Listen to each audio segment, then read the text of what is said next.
Queridos, eu quero convidar a todos para abrirmos as nossas Bíblias no texto que já foi lido na abertura do culto. Carta de Paulo aos Romanos. Nós comunicamos aos irmãos, há alguns dias atrás, que nós ministraríamos uma série de estudos, mensagens nos nossos cultos sobre a carta de Paulo aos Romanos. Nós começamos, a gente vai fazer um estudo e eu quero convidar você a estudar em casa, a ler a carta de Romanos, não só a carta de Romanos, mas toda a Bíblia, mas nesse período que nós estivermos ministrando, os irmãos lendo em casa, eu acredito que fica melhor o entendimento e a compreensão daquilo que nós compartilharmos aqui. Então fica aí essa sugestão, esse pedido, e eu desejo que todos os irmãos, mesmo que você esteja lendo a Bíblia, outros livros da Bíblia, mas tire um tempo para fazer a leitura da carta de Paulo aos Romanos. Então nós começamos já há alguns dias, queremos retomar hoje, então, estudando o primeiro capítulo ainda da carta de Paulo aos Romanos. Nós queremos ler do versículo 1, já lemos do capítulo 1, a partir do versículo 18. E nós queremos dar um tema a essa reflexão, com base nesses versículos, que vai do versículo 18 ao versículo 32, que é exatamente a necessidade de um Salvador. Eu quero reler esse texto com os irmãos, mas pode ficar sentado mesmo. Se os irmãos puderem acompanhar, por favor, abra aí a sua Bíblia. A minha Bíblia, que eu estou adotando, a versão é a Nova Atualizada. Pode ser que a sua seja corrigida, ou atualizada, ou Linguagem de Hoje, ou NVI, qualquer outra versão. Leiamos então. A ira de Deus se revela no céu contra toda impiedade e injustiça dos seres humanos, que por meio da injustiça suprimem a verdade. Pois o que se pode conhecer a respeito de Deus é manifesto entre eles, porque Deus lhes manifestou. Porque os atributos invisíveis de Deus, isto é, o seu eterno poder e a sua divindade, claramente se reconhecem desde a criação do mundo, sendo percebidos por meio das coisas que Deus fez. Por isso, os seres humanos são indesculpáveis, porque, tendo conhecimento de Deus, não o glorificaram como Deus, nem lhe deram graças. Pelo contrário, se tornaram nulos em seus próprios raciocínios e o coração insensato deles se obscureceu. Dizendo que eram sábios, se tornaram tolos. Trocaram a glória do Deus incorruptível por imagens semelhantes ao ser humano corruptível, às aves, aos quadrúpedes e aos répteis. Por isso Deus os entregou à impureza pelos desejos do coração deles, para desonrarem o seu corpo entre si. Eles trocaram a verdade de Deus pela mentira, adorando e servindo a criatura em lugar do Criador, o qual é bendito para sempre. Amém. Por causa disso, Deus os entregou a paixões vergonhosas, porque até as mulheres trocaram o modo natural das relações íntimas por outro, contrário à natureza. Da mesma forma, também os homens, deixando o contato natural da mulher, se inflamaram mutuamente em sua sensualidade, cometendo indecência, homem com homens, e recebendo em si mesmos a merecida punição do seu erro. E por haverem desprezado o conhecimento de Deus, o próprio Deus os entregou a um modo de pensar reprovável, para praticarem coisas que não convêm. Estão cheios de todo tipo de injustiça, perversidade, avareza e maldade. Estão cheios de invejas, homicídio, discórdia, engano e malícia. São difamadores, caluniadores, inimigos de Deus, insolentes, arrogantes, orgulhosos, inventores dos males, desobedientes aos pais, insensatos, desleais, sem afeição natural e sem misericórdia. Embora conheçam a sentença de Deus de que os que praticam tais coisas são passíveis de morte, eles não somente as fazem, mas também aprovam os que a praticam. É um texto da palavra de Deus, texto que revela muitas verdades, como toda a Bíblia é a verdade. Meus irmãos, nosso propósito com o estudo dessa carta é chegar ao cerne da mensagem e dos ensinos do apóstolo Paulo encontrado nessa carta chamada Carta aos Romanos.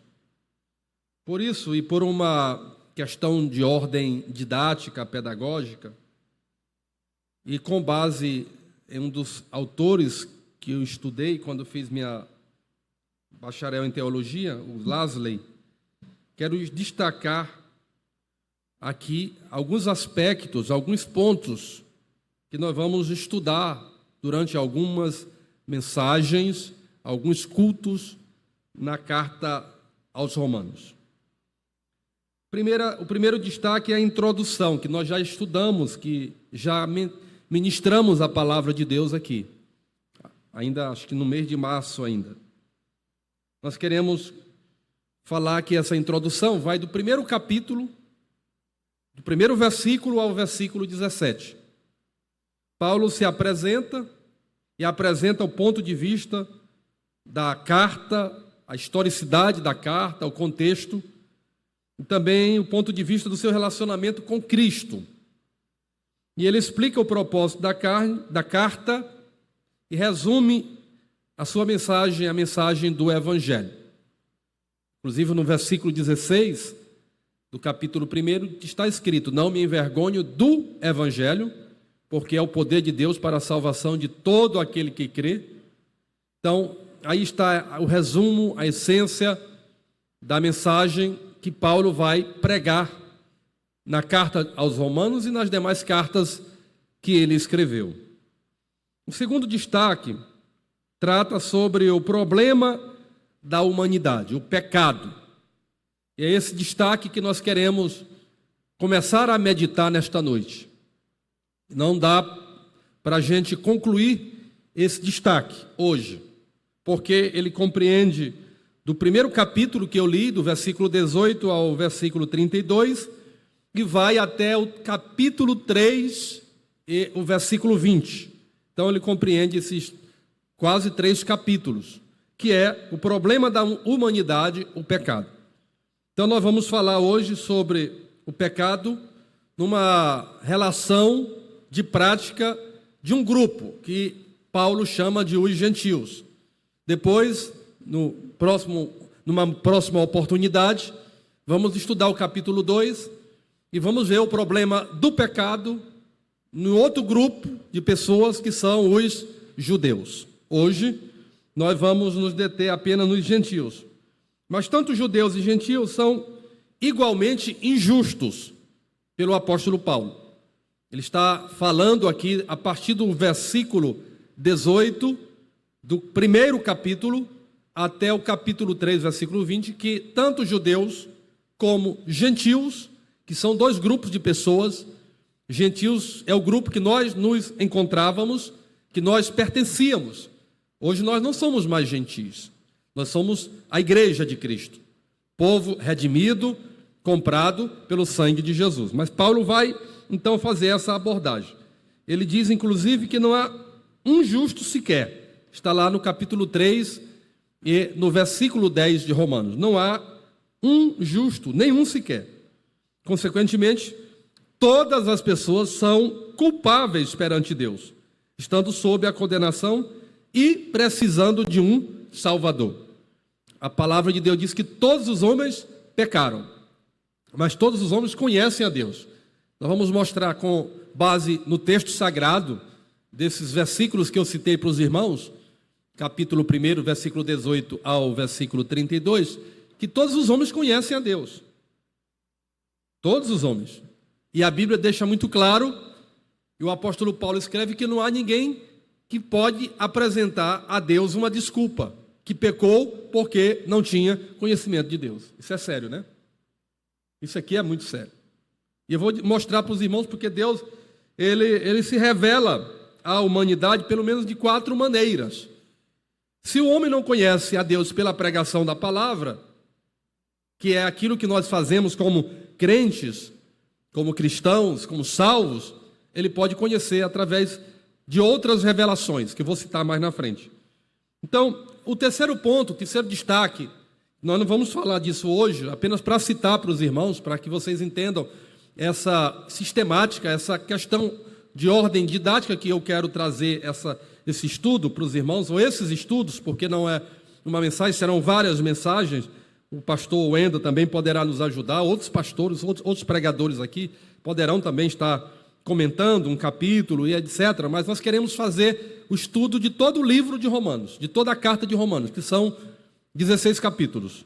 Então, o terceiro ponto, o terceiro destaque é que eu quero citar para os irmãos, só para citar, e a gente vai meditar isso posteriormente, é a provisão de Deus, um Salvador. O tema da nossa reflexão hoje é a necessidade de um Salvador.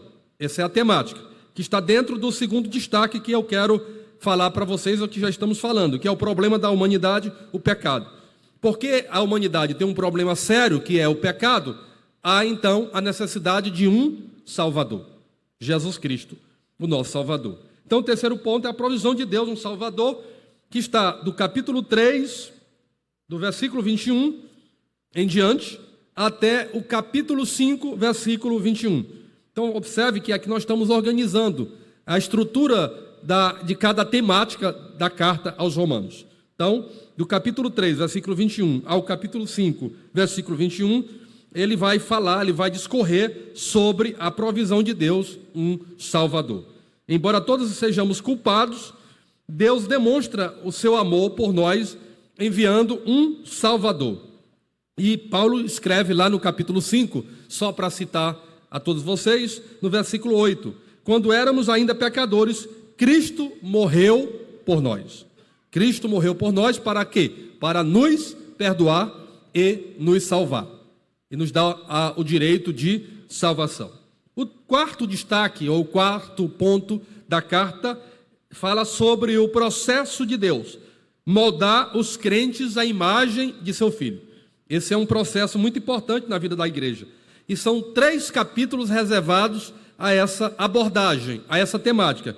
Vai do capítulo 6 ao capítulo 8 de Romanos, né? Somos salvos, justificados e nascidos de novo, no momento em que nós recebemos Cristo como nosso Salvador. Ao mesmo tempo começa então Deus a nos moldar, a nos aperfeiçoar, a maneira, ou a semelhança de seu Filho. Os teólogos chamam esse processo de moldagem de santificação. Ou seja, cada dia a igreja, o crente, precisa passar ou envolver-se nesse processo chamado de processo de santificação. Então nós vamos estudar sobre isso do capítulo 6 ao capítulo 8 de Romanos.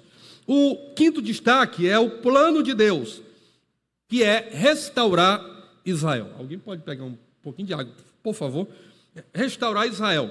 Vai do capítulo 9 ao capítulo 11. Paulo trata da eleição de Israel e da sua incredulidade. Ele argumenta que Deus não rejeitou o seu povo porque existe um remanescente. Eventualmente, quando o número completo dos gentios vier à salvação, todo Israel será salvo. E a gente tem esse conhecimento que isso vai acontecer logicamente, após o arrebatamento da igreja, depois do período da grande tribulação e quando Jesus voltar com a igreja para livrar Israel das mãos do anticristo. Então, a Bíblia diz que todo Israel será salvo. Então, esse aspecto, esse ponto, nós iremos estudar do capítulo 9 ao capítulo 11 da carta aos Romanos. E aí o sexto e penúltimo ponto fala sobre o propósito de Deus, aplicar a justiça de Jesus à vida do crente, aplicar a justiça de Jesus Cristo à nossa vida, à vida de cada um dos crentes. Vai estar esse estudo, esses comentários estarão do capítulo 12 ao capítulo 15, até o versículo 13 do capítulo 15. A teologia precisa ser traduzida em termos de vida. Paulo considera os aspectos práticos da vida cristã. o relacionamento do crente com outros crentes, o relacionamento do crente com as pessoas lá fora, com as pessoas lá do mundo, com as autoridades, com o governo, com aqueles que são fracos na fé e com aqueles que são fortes na fé. Então, tudo isso vai estar relacionado ao propósito que Deus tem para cada um de nós, ao propósito que Deus tem para a igreja: aplicar a justiça de Deus à vida do crente. Ou seja, a teologia sendo traduzida em vida, em vivência, em relacionamento dos crentes de uma maneira geral. Então esse é o penúltimo ponto, a penúltima abordagem, que vai do capítulo 12 ao capítulo 15. E por último, a conclusão da carta, que vai do capítulo 5, aliás, do capítulo 15, versículo 14, ao capítulo 16, que é o último capítulo. E Paulo faz aí na sua conclusão a saudação a vários irmãos, ele traz algumas informações sobre o ministério, e ele envia saudações a amigos e companheiros que estiveram com ele, vivendo com ele em Roma. E aí ele conclui a carta aos Romanos. Então observe, meus irmãos, que nós vamos tratar de vários assuntos dentro do estudo da carta aos Romanos. Eu não pretendo estudar versículo a versículo, porque aí nós passaríamos talvez o ano todinho e ainda não concluiríamos a carta, né?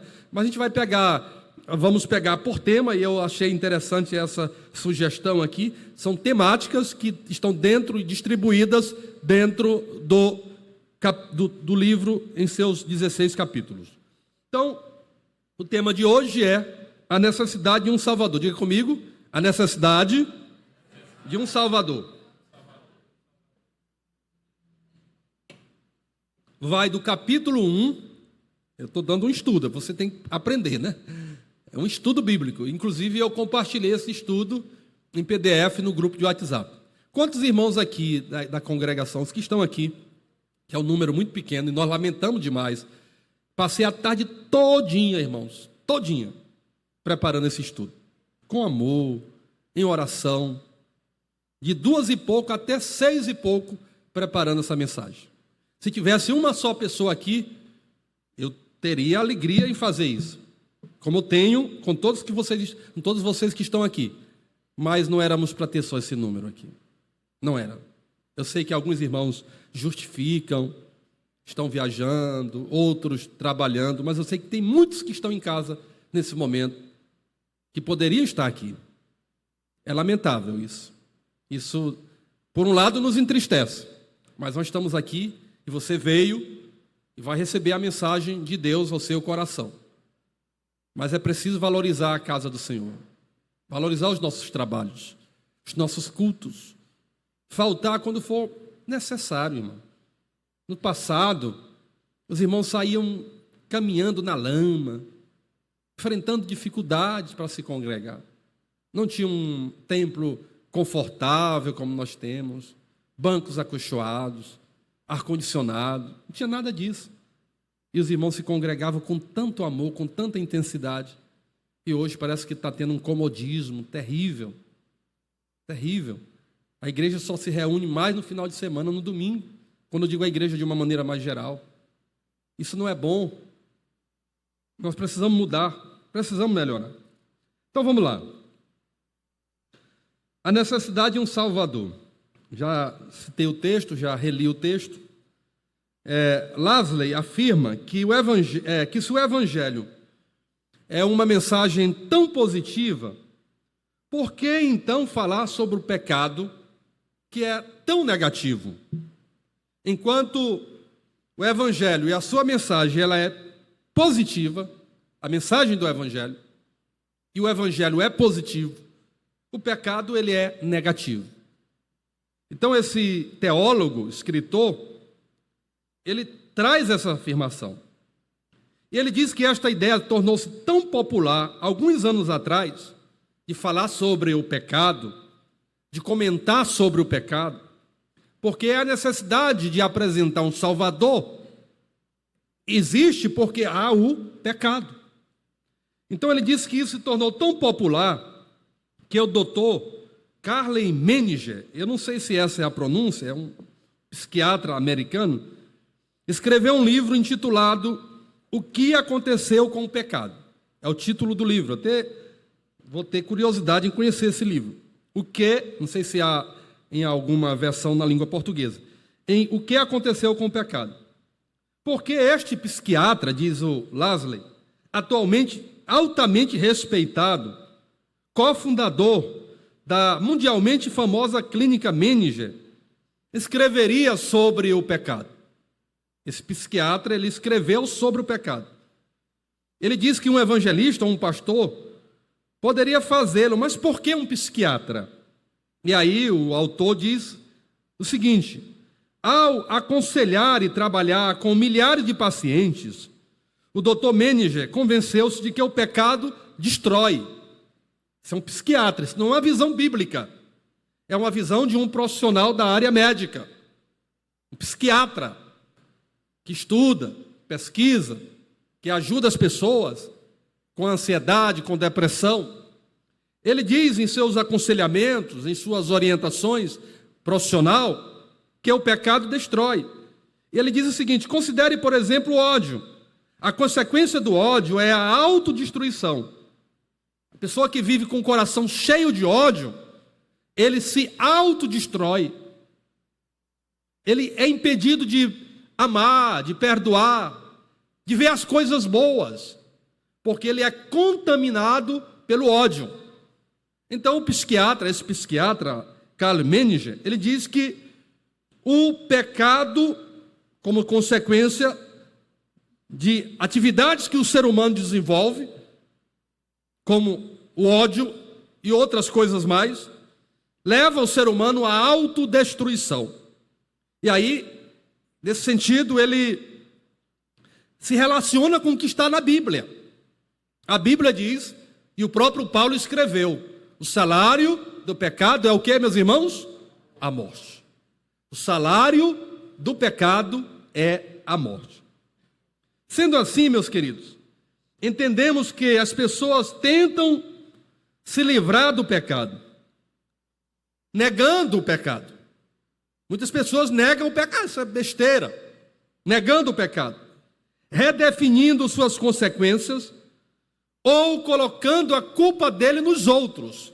A culpa do pecado nos outros, não em si mesmo, não em suas atitudes, não em suas obras, mas nos outros. Ou redefinindo o pecado, reconceituando. Não, esse negócio de pecado não existe. Isso é criação da religião. Muita gente tem esse entendimento e por isso há aumento da maldade, do ódio, do rancor, da promiscuidade, da libertinagem, porque as pessoas acham que não deve satisfação a ninguém. São livres, entre aspas, e praticam coisas absurdas, porque estão dominadas pelo pecado. Então, o pecado traz consequências terríveis. Para essas pessoas, entretanto, os seus resultados, ou resultado do pecado, são horrendos e desastrosos. É por isso que a Bíblia diz: o salário do pecado é a morte. Está muito claro na palavra de Deus. Meus irmãos, a não ser que sejamos confrontados com suas consequências devastadoras, provavelmente não nos voltaremos para o Salvador. Se a pessoa não é confrontada pelo pecado, mostrando que o pecado destrói, que o pecado mata, não só o corpo, mas a alma, o espírito, que leva o homem ao inferno, se ele não for confrontado com a verdade da Escritura Sagrada, dificilmente essa pessoa vai se converter a Cristo. Dificilmente ele vai entender que ele precisa se arrepender, que ele precisa de perdão, que ele precisa se reconciliar, que ela precisa se reconciliar. Essa pessoa não entende se ela não for confrontada pela verdade. Por isso que a palavra de Deus diz: e conhecereis a verdade, e a verdade vos libertará. Então o pecador precisa ser confrontado pela palavra de Deus. Só a palavra pode confrontá-lo e fazer com que compreenda e entenda que é necessário haver arrependimento. Então, o propósito aqui nosso é falar sobre o texto sagrado e, ao mesmo tempo, a partir dessa verdade, apresentar Jesus como Salvador, único que pode livrar o homem do poder do pecado e libertá-lo para viver uma vida piedosa, uma vida de santidade. Sei que essa mensagem poderá ser replicada, compartilhada. Faça isso, meu irmão.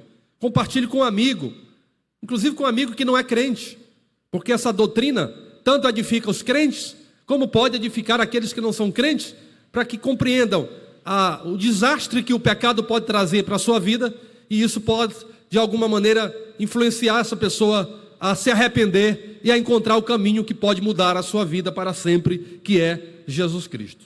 Então, meus irmãos, o apóstolo Paulo, a partir do versículo 18, que eu agora vou entrar de forma mais específica no texto, ele diz que os gentios são culpados. Nós vamos estudar hoje esse texto que fala do pecado dos gentios. Capítulo 2 vai falar do pecado dos judeus. E aí, tanto os gentios como os judeus são culpados. Não podem apresentar justificativa, não podem apresentar uma narrativa de que não conheceram a Deus, que não tiveram a oportunidade de conhecer a Deus. Então, nesse texto, eu vou ler só o versículo 18 para você. Alguém tem uma versão aí atualizada? Ou outra? Porque a minha é a nova atualizada. Eu queria fazer aqui uma comparação. A ira de Deus se revela no céu, contra toda impiedade e injustiça dos seres humanos que, por meio da sua injustiça, suprimem a verdade. Então, nesse texto, Paulo culpa os gentios à luz da ira de Deus. Preste bem atenção. A ira de Deus se revela onde, meus irmãos? No céu. Nesse texto, Paulo explica a culpa dos gentios à luz da ira de Deus. É importante observar que ele apresenta esta explicação com uma revelação divina. Vamos analisar a revelação, a natureza e as consequências da ira de Deus. Com a afirmação, a ira de Deus se revela no céu. Observe o que Paulo está nos ensinando aqui. A ira de Deus se revela no céu. Paulo apresenta uma segunda revelação. No capítulo 1, ele está mostrando aqui que a ira de Deus se revela, se manifesta no céu. Esta é a segunda revelação. Porque no versículo 17 está escrito que a justiça de Deus se revela no Evangelho. Então nós temos aqui duas revelações. Qual é a primeira revelação? Está no versículo 17. A justiça de Deus se revela no Evangelho, ou seja, é por meio do Evangelho que a justiça de Deus, ela é revelada, ela é manifestada. Então nós temos aqui a primeira revelação. A segunda revelação, meus irmãos, está exatamente no versículo 18, quando Paulo diz que a ira de Deus se revela no céu. Então a ira de Deus que se revela no céu é algo sobrenatural. E vamos entender então o que significa essa ira de Deus. A ira de Deus dá significado tanto ao Evangelho como à justiça divina. Ao reunir estas revelações, Paulo contrasta a justiça de Deus com a injustiça da humanidade. Como explica em Romanos 3 e 5. Nossa injustiça mostra a justiça de Deus mais claramente. Vou tentar clarear para você entender isso aqui. Paulo não está compartilhando discernimentos e conclusões alcançados através do estudo ou meditação. Ele está apresentando a revelação divina revelada do céu. O próprio Deus está ativamente envolvido ao escrever a Escritura. A Bíblia diz que toda palavra é inspirada por quem? Por Deus. Ela é inspirada por Deus. 2 Timóteo 3, 16 e 17. 2 de Pedro 1, 20 e 21.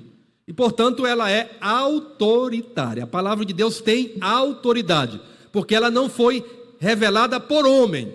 Ela foi revelada pelo céu, por Deus. Ela veio do céu para a terra. Veio para uma linguagem humana, mas foi Deus quem deu a inspiração aos homens escreverem a Bíblia Sagrada. Por isso que tanto a justiça de Deus aqui vai prevalecer, mas vai mostrar que ela prevalece por conta ou por causa da injustiça do homem.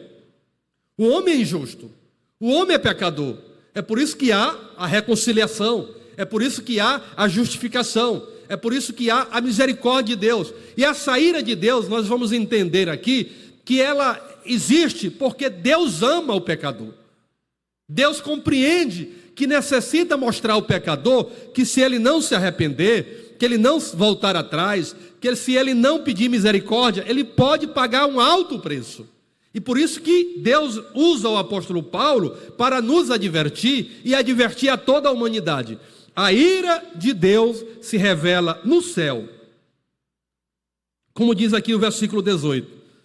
A ira de Deus se revela no céu contra toda a impiedade, contra toda a injustiça dos seres humanos, que por meio da sua injustiça suprime a verdade, apaga a verdade, deixa de acreditar na verdade.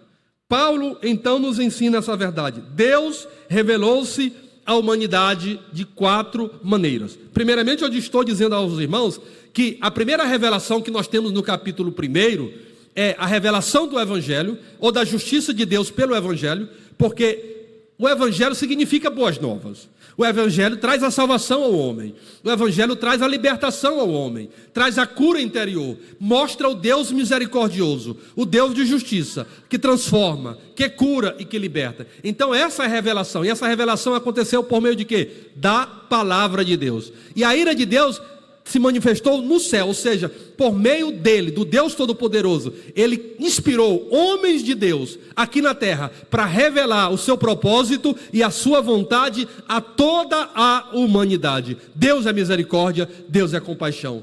Por isso que Paulo vai nos ensinar aqui, ou nos ensina aqui, que ninguém é indesculpável diante de Deus. Porque Deus, meus amados, ele se revela pelo menos de 4 formas, ou através de 4 maneiras à humanidade. Primeiro, Deus se revela através da consciência humana.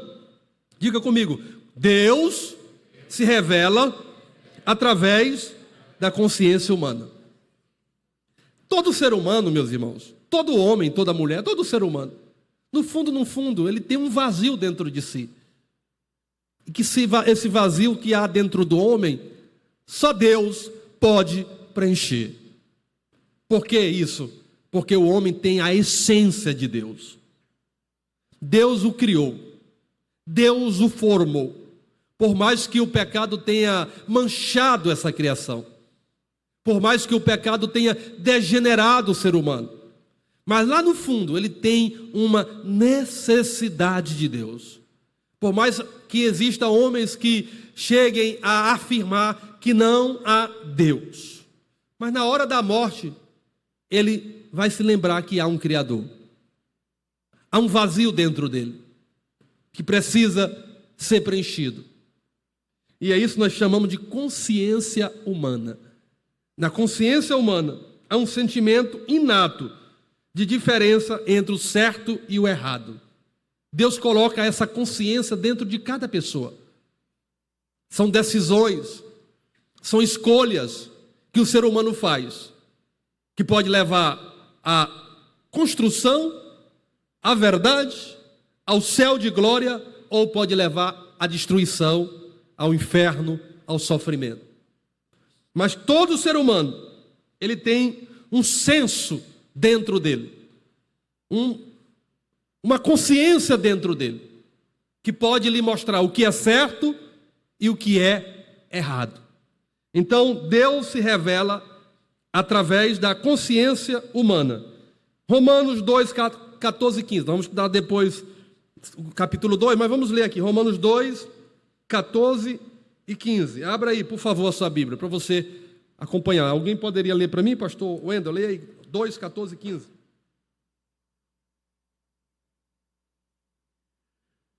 Porque quando os gentios que não têm lei fazem naturalmente as coisas que são da lei, não tendo eles lei, para si mesmos são lei, os quais mostram a obra da lei escrita no coração, testificando juntamente a sua consciência e os seus pensamentos, que, acusando-os, quer defende-os. Vocês entenderam aqui? Irmãos, a carta de Paulo não é uma carta tão fácil para a gente entender. Por isso que a gente vai estudar. Você vai estudar em casa. Não é fácil. O que Paulo está dizendo aqui, que os gentios, eles cumprem determinados requisitos da lei, sem que eles tenham lei. Porque a lei foi criada para quem? Para os judeus.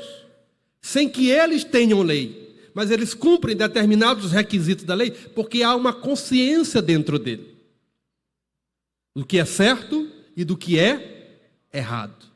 Então essa é a primeira forma de Deus se revelar à humanidade, através da consciência. Porque quem criou essa consciência foi o próprio Deus. Foi Deus quem criou o ser humano. O primeiro homem, Adão, foi formado pelas próprias mãos de Deus. Deus soprou nele o seu espírito, deu fôlego de vida. Ou seja, Deus soprou, o Espírito de Deus passou para o ser humano. Por isso que Salomão, ao escrever o livro de Eclesiastes, quando o homem morre, diz que o corpo volta ao pó e o espírito volta a Deus. O espírito volta a Deus, porque esse espírito foi soprado. Então o homem tem consciência. Então ele não pode se desculpar. Ah, Senhor, não tive a oportunidade de conhecer. Não tive a oportunidade de conhecer ao Senhor. Não, todos podem conhecer a Deus. É claro que ele precisa da revelação da palavra. Por isso que há o evangelho, por isso que há a pregação. Mas se não houver a oportunidade, ou se não houve no passado a oportunidade de conhecer o evangelho, tenha consciência, que é o primeiro propósito da revelação de Deus. Vamos para o segundo. Como Deus se revela à humanidade? Através da criação natural. Por intermédio da natureza, Ele mostrou sua glória a toda a humanidade. Abra aí Salmo 19. Estamos no estudo. Vamos abrir a Bíblia para a gente conferir as referências. Salmo 19 e outro, procure aí Romanos 1:20. 1:20 eu vou ler. Vou ler logo Romanos 1:20, porque eu já estou aqui com a Bíblia aberta. E depois, um dos obreiros aqui abra Salmo 19 e lê aqui no microfone. Salmo 19, do versículo 1 a 6. O Romanos 1:20 diz assim: porque os atributos invisíveis de Deus, isto é, o seu eterno poder e a sua divindade, claramente se reconhece desde a criação do mundo, sendo percebido por meio das coisas que Deus fez. Amém, meus irmãos? Então, a natureza, a criação de Deus deixou a sua assinatura em tudo que Ele criou. Tudo que Ele criou, Ele deixou a sua assinatura. Deus é Deus Pai, Deus Filho e Deus Espírito Santo. Ou seja, você vê 3 em 1 em tudo. Eu vi um cientista que ele até morreu há pouco tempo, cientista cristão. E ele tem um vídeo no YouTube que fala disso. Deus deixou a sua assinatura em tudo na criação. Qual é a assinatura de Deus? Segundo ele, 3 em 1. Deus Pai, Deus Filho, Deus Espírito Santo. Aí vamos para o homem. Deus criou o homem. Como? O homem é tricotômico: corpo, alma e espírito. Vamos para a natureza. O estado sólido, o estado líquido, como é que é?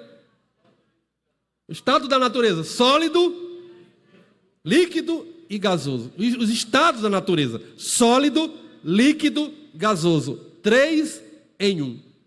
Vamos para a matemática. Nós temos o quê? O triângulo, que tem 3 faces. Vamos para a música. Nós temos o quê? A melodia, me ajude aí, a sinfonia, cadê os músicos? E o ritmo.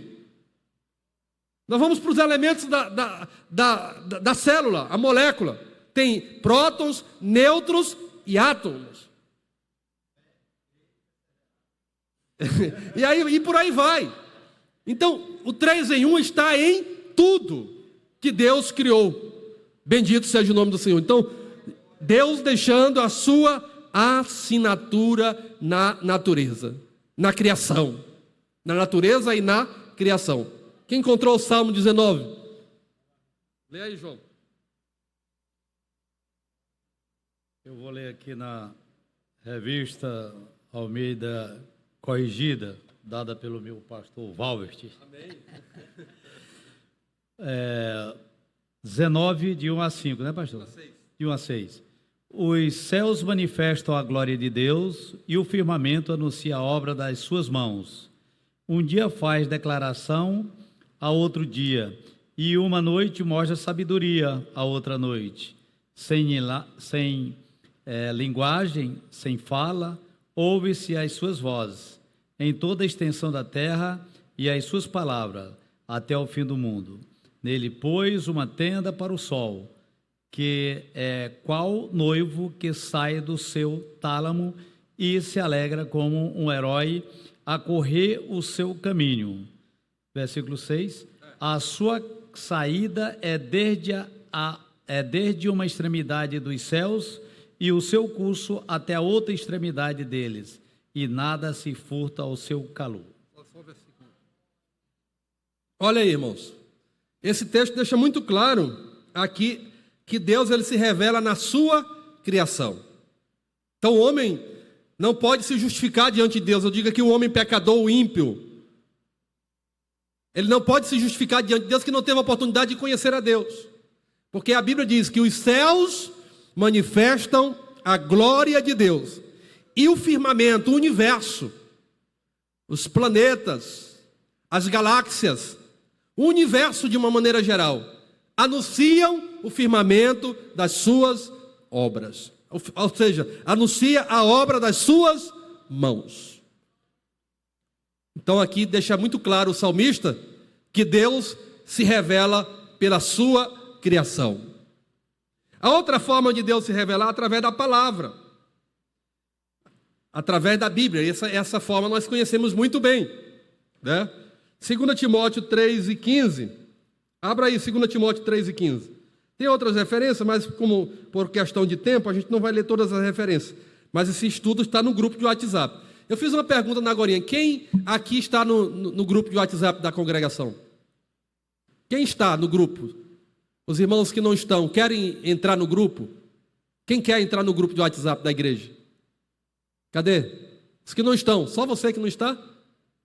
Então, depois aqui eu quero pedir que o irmão Tiago, diácono Tiago, pegue os telefones dos irmãos para colocar no grupo. Que a gente lá, o grupo é para a gente compartilhar a mensagem como essa de hoje, algumas informações. Vocês precisam ter acesso, tá bom? Então, no final do culto, fale aqui com o irmão Tiago. E domingo a gente vai fazer a mesma coisa, para aumentar o número de pessoas no grupo para ter acesso a essas informações. 2 Timóteo 3:15, foi o que eu falei? Deixa eu ler aqui. 2 Timóteo 3:15. Diz assim a palavra do Senhor nosso Deus. Segunda? 3:15. Vou ler o versículo 14. Quanto a você, permaneça naquilo que aprendeu, em que acredita firmemente, sabendo de quem você aprendeu, que desde a infância você conhece as sagradas letras que podem torná-lo sábio para a salvação pela fé em Cristo Jesus. Que é Paulo falando para Timóteo, né? Que ele tinha aprendido com a sua mãe Eunice e com a sua avó Loide, o quê? A palavra de Deus. Então Deus se revela pela sua palavra. Também você pode ler depois João 20:31, Miqueias 6:8. E por último, Deus revela-se pelo seu Filho, Jesus Cristo, é a sua revelação mais completa e final. Está lá em João, capítulo 14, e o versículo 9. João 14:9. Ou seja, o Pai se revela no Filho. Deixa eu ler aqui esse versículo para os irmãos para correr com o tempo. Jesus respondeu: há tanto tempo estou com vocês, Filipe, e você ainda não me conhece? Quem vê a mim, vê o Pai. Como é que você diz, mostra-nos o Pai? Ou seja, quando o Filho esteve aqui, o Pai se revelou nele, em Jesus Cristo, e esta é a maior revelação de Deus. Então existem aqui, eu estou apresentando a você, meu irmão, que está aqui no templo, você que está me assistindo, que vai me assistir em outro momento, 4 formas de Deus se revelar ao homem. Primeiramente, através da consciência humana. Segundo, através da criação natural de Deus. Terceiro, através de quê, meus irmãos? Da palavra, da Bíblia Sagrada. E por último, através de seu Filho, Jesus Cristo. Aprenda essas 4 formas e não esqueça mais de que Deus, ele se revela à humanidade. Vamos em seguida falar sobre a natureza da ira de Deus, né? Que é a essência desta meditação, do versículo 18 do capítulo 1 de Romanos. A ira de Deus é a resposta de Deus à injustiça. Olha, irmão, a ira de Deus, preste bem atenção, é a resposta de Deus à injustiça do homem, certo? Então, por que é que existe a ira de Deus? Porque existe a injustiça do pecador, do gentio e do judeu também. Para alguns, talvez não faça sentido que um Deus de amor possa irar-se. Alguns dizem, como é que Deus é amor e ele se ira? Talvez para alguns isso não tenha muito sentido, mas a Bíblia diz que Deus se ira. E vamos entender por que Deus se ira. Objeções como esta surgem de um raciocínio humano e ignoram a verdade bíblica. Aqueles que dizem que Deus é amor, mas que ele não se ira, é porque ignoram, não conhecem a Bíblia. A Bíblia diz que a ira de Deus se revela no céu. E aí, nesse sentido, enfatiza a origem divina desta ira, desse pensamento teológico, bíblico, e não na lógica humana. Deus não se ira, nem precisa se arrepender, não. No final de contas, todo mundo vai ser salvo. Existe o purgatório. Deus não se ira. Você pode fazer o que você quiser. Você é livre. Não, não é bem assim. Deus é um Deus de amor. Tanto ele é um Deus de amor, que ele se ira, irmão. Parece um contrassenso, né? Parece um contrassenso. Mas vamos entender isso aqui. A ira não é um repentino acesso emotivo de raiva contra alguma coisa que ofendeu momentaneamente a Deus. Não é um sentimento assim, como um filho ofende o pai e aí você se ira. Não é essa ira aqui. Tá? Paulo explica tratar-se de algo gradual, que resulta em condenação eterna. Vai aumentando o pecado, vai multiplicando a injustiça, por isso existe a ira de Deus. E o final é condenação eterna. Romanos 2:5 fala sobre isso. Deixa eu ler aqui para você, para ganhar tempo. Romanos 2:5. Mas por ser teimoso e ter um coração impenitente, você acumula contra si mesmo ira para o dia da ira e da revelação do justo juízo de Deus.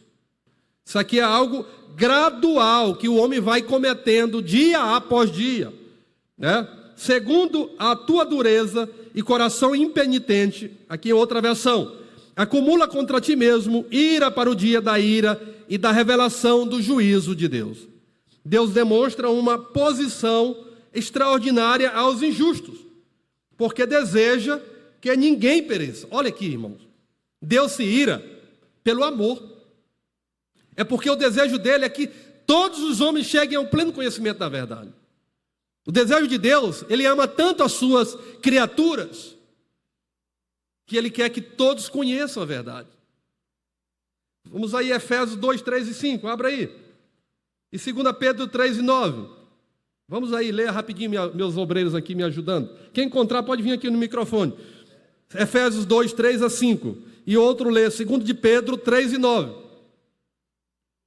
Quem encontrou? 2 Pedro 3,9, né? 3,9. 2 Pedro 3,9, ele nos diz: o Senhor não retarda a sua promessa, ainda que alguns a têm por tardia, mas é longânimo para convosco, não querendo que alguns se perca, senão que todos venham a se arrepender. Encontrou? 3? 3 a 5. Entre os quais todos nós também antes andávamos nos desejos da nossa carne, fazendo a vontade da carne e dos pensamentos, e éramos por natureza filhos da ira, como os outros também.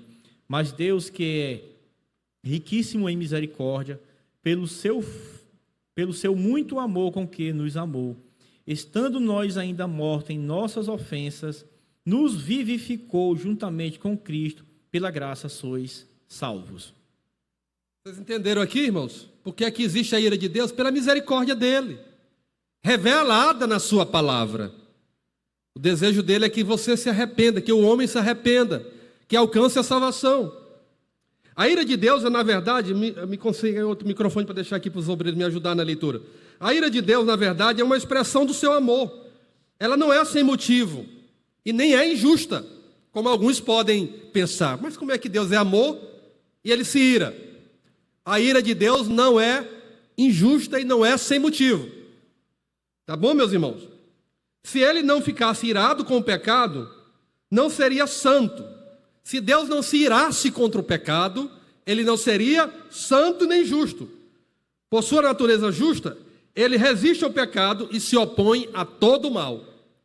Por isso que nós vamos perceber aqui Paulo escrevendo aqui e citando as características dos homens que estão afundando no pecado, gradualmente aumentando o nível de pecado, da iniquidade, da maldade, porque foram entregues à sua própria sorte, porque se escusaram de conhecer a Deus, de praticar a Deus, porque conhecer eles já conhecem. Se não conhece pela pregação, conhece pela grandeza da sua criação e pela sua própria consciência. Então, Deus, ele se ira pelo amor que ele tem. Pelo amor que ele tem para com os homens, para com os pecadores. Vamos ilustrar, meus irmãos, o que acabamos de dizer.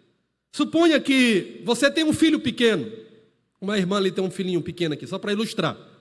Suponha que você tem um filho pequeno. E que seu filho esteja sendo atacado por um animal selvagem. Um animal selvagem. Pensa aí no animal selvagem. Ou um cão perigoso, porque tem cachorro perigoso, pitbull perigoso. Não que todos os pitbulls sejam perigosos, mas alguns são. Suponha que você tem um filho pequeno e que ele esteja sendo atacado por um cão ou por um animal selvagem. Como você reagiria? Como você reagiria? Que sentimento você demonstraria? Você sorriria, melhor dizendo, enquanto seu filho estivesse sendo trucidado pela fera ou pelo cão? Ou lutaria inclemente para salvar o seu filho da boca daquele animal? Eu acho que todos nós lutaríamos, correríamos até risco de morte para salvar o nosso filho que estivesse correndo perigo, estivesse sendo trucidado pela fera. Se o ser humano se omitisse disso, ele seria um pai negligente. Se alguém pegasse o seu filho pequeno, um animal, e procurasse matá-lo, você ficaria odiado, se irava com aquele animal ou não? Certamente que sim. E faria de tudo para livrar o seu filho da boca daquele animal. O pecado é mais nocivo que um animal selvagem. Vocês estão entendendo? O pecado é mais nocivo que um animal selvagem. Ele destrói. Ele não destrói apenas o corpo, ele destrói a alma, o espírito do homem. Em seu amor, Deus não quer ver seus filhos sendo destruídos. Assim como nós que somos seres humanos, se víssemos o nosso filho sendo destruído, sendo maltratado, a gente correria para cima para livrar, para proteger e tirar da boca do leão, tirar da boca do cachorro. Vamos imaginar que a boca do leão, a boca do cachorro ou qualquer outro animal seja o pecado. Nós ficaríamos irados contra aquele animal, se possível até mataríamos aquele animal, destruiríamos aquele animal para livrar o nosso filho. É exatamente isso que acontece. Deus, ele faz de tudo para livrar os seus filhos do inferno, do pecado, porque ele sabe que o pecado vai conduzir o homem à destruição. Ele sabe que o pecado vai conduzir o homem ao inferno, por isso que ele se ira contra o homem. Mas a ira de Deus é para mostrar, é para revelar ao homem que há um escape, que há uma saída, que há uma solução, que há um meio dele se arrepender, dele voltar a Deus, dele reconhecer novamente o Deus que ele já conhece, seja pela consciência ou pela grandeza da sua criação. O pecado é mais nocivo do que qualquer animal. Pois não?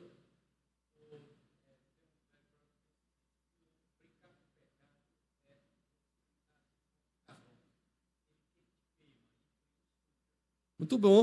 O irmão João está contribuindo aqui, João Carvalho.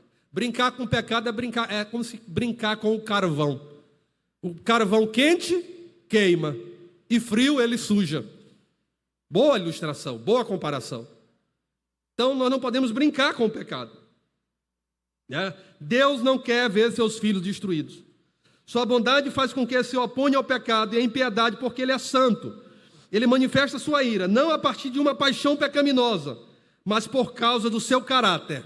Ele manifesta sua ira por causa da sua santidade. Deus é santo e Ele não aceita o pecado. O pecado não herda o céu. O pecador não vai herdar o céu, o pecador justificado, regenerado e santificado. Quem está entendendo, diga glória a Deus. Então vamos ver aqui rapidinho algumas razões que apontam a ira de Deus, as razões para a ira de Deus. Primeiro, nós agradamos a Deus quando respondemos com fé o que Ele diz ou o que Ele revela. Por outro lado, nós ofendemos com a nossa incredulidade, quando deixamos de acreditar naquilo que Deus diz na palavra, naquilo que Deus diz na consciência, naquilo que Deus revela pela pregação, naquilo que Deus revela pela glória dEle na criação. Nós estamos ofendendo a Ele. E isso é uma razão para Deus irar-se. Mas quando você responde positivamente, Senhor, eu aceito, eu entendo que tudo é teu, que tu és misericordioso, que tu és amor, você não está ofendendo a Deus, você está agradando a Deus. E aí o salmista diz lá no Salmo 37, versículo 4, agrada-te do Senhor e Ele satisfará o desejo do teu coração. Como é bom agradar a Deus, responder positivamente aquilo que Deus revela na sua palavra. Amém, meus irmãos? O escritor aos Hebreus diz lá em Hebreus capítulo 11, versículo 6, que sem fé é impossível agradar a Deus. Então, quando nós não atendemos, né, não agradamos a Deus pela fé, nós estamos desagradando e ofendendo ao Senhor. Os gentios irritaram a Deus, ou irritam a Deus, porque rejeitaram e rejeitam a sua revelação. Aqui esse primeiro grupo, estou falando de gentios. Capítulo 2, vamos falar de judeus. Eles rejeitaram a Deus, ou rejeitam. Paulo indica que eles conheciam a Deus, mas o rejeitaram e suprimiram a verdade, e trocaram o Deus imortal por imagens. Então conheciam, conhecem, mas rejeitam. Desprezam a verdade de Deus, ainda criticam a verdade.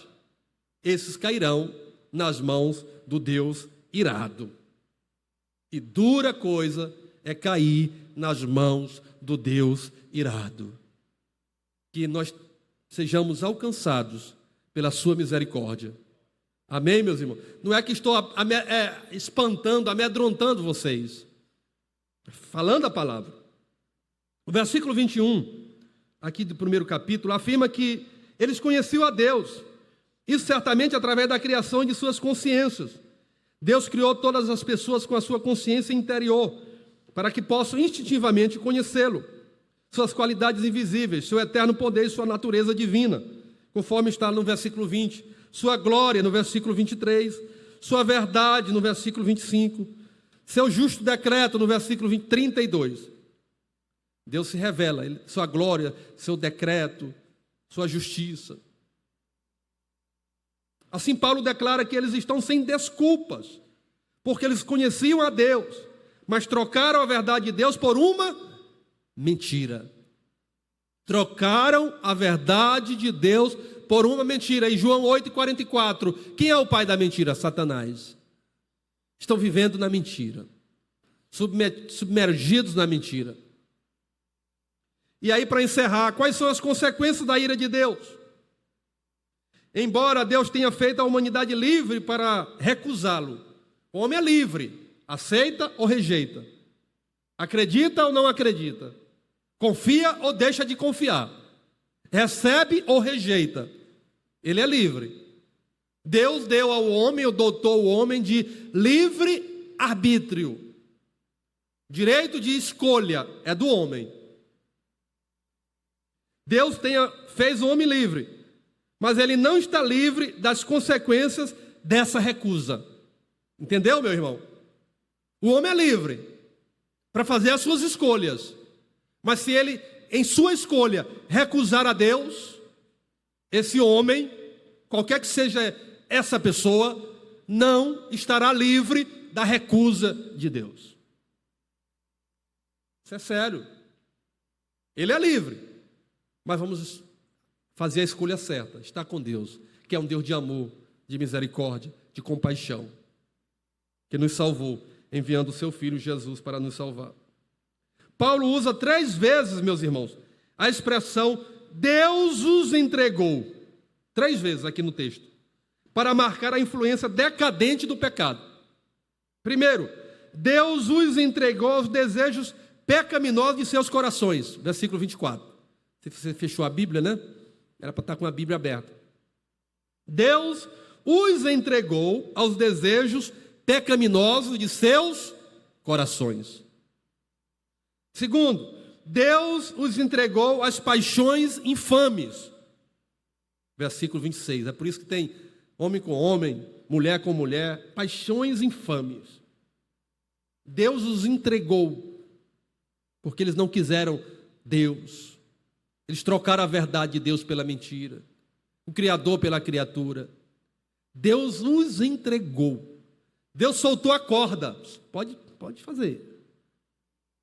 Pode continuar praticando. A corda está solta, aumentando o nível de pecado, aumentando a profundidade do pecado, da maldade. Os entregou. Vocês são livres. Não querem se arrepender. Não querem a verdade. Não querem o evangelho. Não querem renunciar ao pecado. São livres. Deus os entregou aos desejos pecaminosos de seus corações. Deus os entregou às paixões infames, versículo 26. E os entregou a uma mente depravada. Versículo 28. Versículo 24, 26 e 28. Essas 3 referências revelam a natureza do pecado que está gradualmente se degenerando, aumentando. Isso é perceptível hoje. O nível de pecado da sociedade, do mundo, que espanta a gente, que enoja a gente.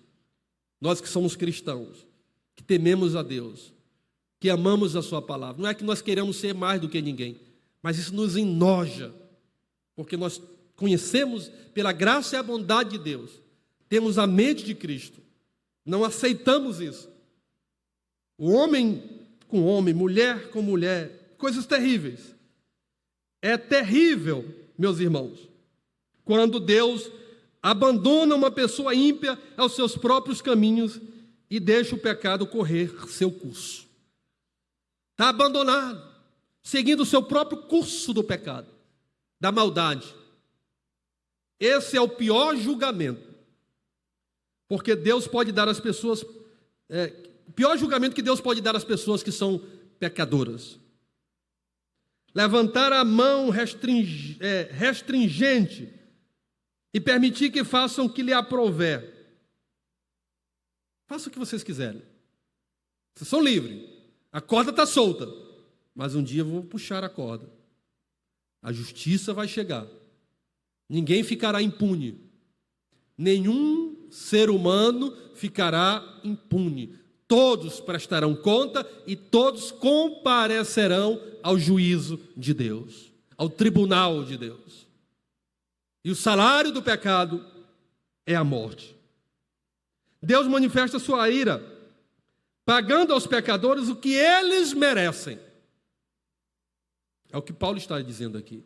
É o que eles merecem. A punição se ajusta à ofensa. A punição se ajusta à ofensa. O pagamento para a maldade e rebelião é o quê? A morte. E o pecado leva gradualmente à morte. O vício, as drogas, a libertinagem, o alcoolismo, a criminalidade, leva o ser humano gradualmente à morte. Isso é sério, mas é isso que revela a palavra de Deus.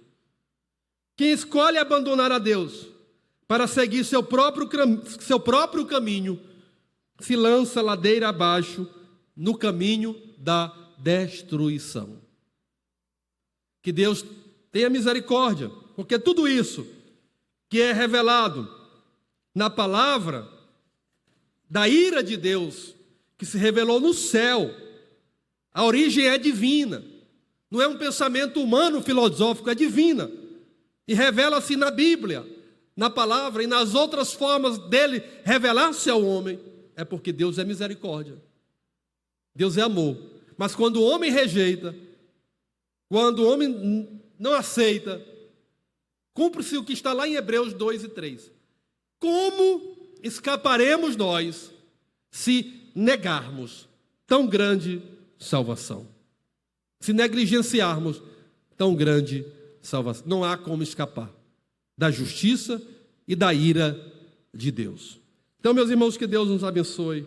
Esse é o primeiro capítulo. Aprofunde esse estudo e na próxima oportunidade vamos estudar o capítulo 2. Depois eu vou dizer para o pastor Andrew fazer o estudo do capítulo 3, outros obreiros que nós vamos indicar aqui para nos ajudar, porque são muitos, né? Na verdade, a continuidade vai até o capítulo 3, né? Que é o segundo tópico aqui, o segundo ponto que eu falei para os irmãos, até o capítulo 3, versículo 20. De hoje até o capítulo 3, versículo 20. Vou ver se eu consigo